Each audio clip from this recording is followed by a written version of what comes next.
पहली बात, विदुर कुरु परिवार का हिस्सा नहीं थे। वे एक दासी पुत्र थे जिन्हें अंबालिका ने वेदव्यास के तेज से डरकर अपनी जगह भेजा था। मित्रों, वीडियो पर अंत तक बने रहे और कहानी को गौर से सुनिएगा और चैनल को सब्सक्राइब कर लीजिएगा। तो चलिए कहानी को शुरू करते हैं। वेदव्यास द्वारा सफलतापूर्वक नियोग करने पर इनका जन्म हुआ, लेकिन भीष्म ने इन्हें पांडु और धृतराष्ट्र की तरह राजकुमार की भांति पाला। विदुर की शुरुआत से ही रुचि धर्मशास्त्र, नीतिशास्त्र, वेदांत दर्शन आदि में रही थी, न कि युद्ध आदि में। इस कारण कालांतर में उन्हें हस्तिनापुर का महामंत्री बनाया गया।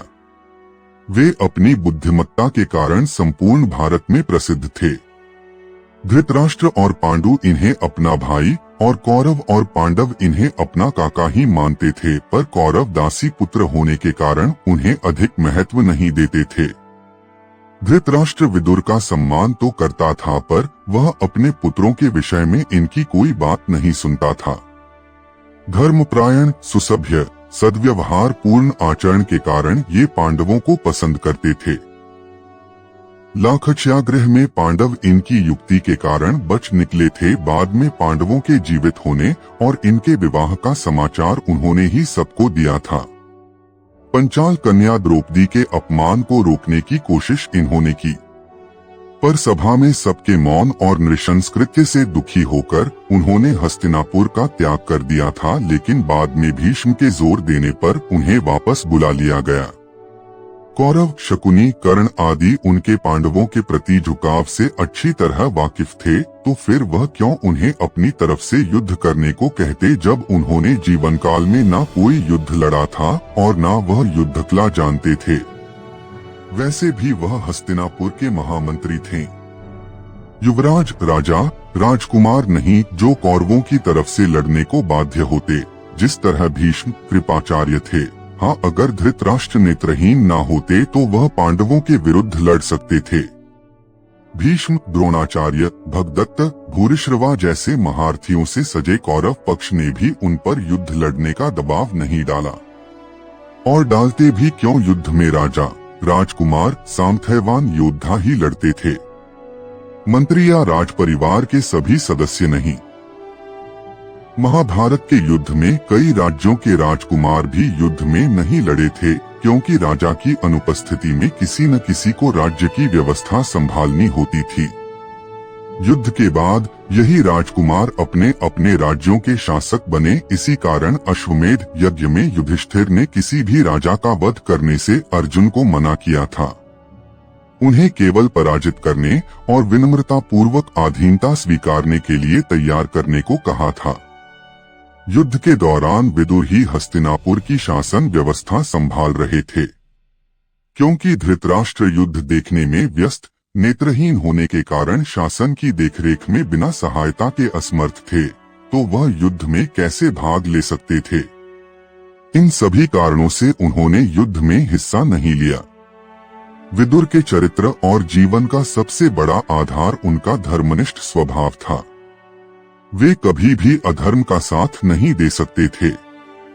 महाभारत में अनेक अवसर आए जब उन्होंने कौरवों, विशेषकर धृतराष्ट्र को पांडवों के साथ अन्याय न करने की सलाह दी, पर धृतराष्ट्र हमेशा मोह और दुर्योधन के प्रभाव में आकर उनकी बात को अनसुना कर देता था। विदुर का हृदय सदा सत्य और न्याय की ओर झुका हुआ था।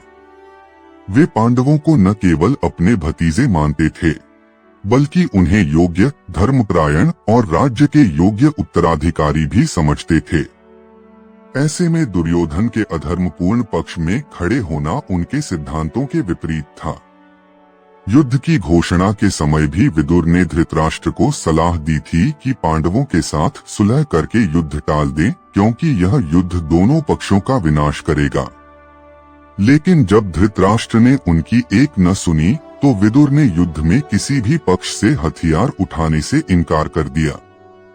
साथ ही वे बचपन से ही युद्धकला में प्रशिक्षित नहीं थे। उनका जीवन अध्ययन, नीति और प्रशासन में ही व्यतीत हुआ। वे सैनिक या महारथी नहीं थे कि रणभूमि में जाकर रथ हाँकते या धनुष उठाते। हस्तिनापुर के महामंत्री होने के नाते उनकी प्राथमिक जिम्मेदारी राज्य की प्रशासनिक व्यवस्था संभालना थी, खासकर तब जब मुख्य राजा और अधिकांश योद्धा युद्धभूमि में हों। इसके अतिरिक्त उस समय की परंपरा भी यही थी कि हर राज परिवार का सदस्य युद्ध में अनिवार्य रूप से भाग नहीं लेता था। जो युद्धकला में निपुण होते और जिन्हें राज्य ने सैनिक कर्तव्य सौंपा होता, वही युद्ध करते।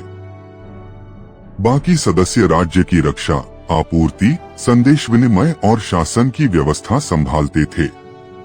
महाभारत के युद्ध के दौरान धृतराष्ट्र नेत्रहीन होने के कारण युद्ध में तो भाग नहीं ले सकते थे, लेकिन वे रोज संजय से युद्ध का वर्णन सुनते थे।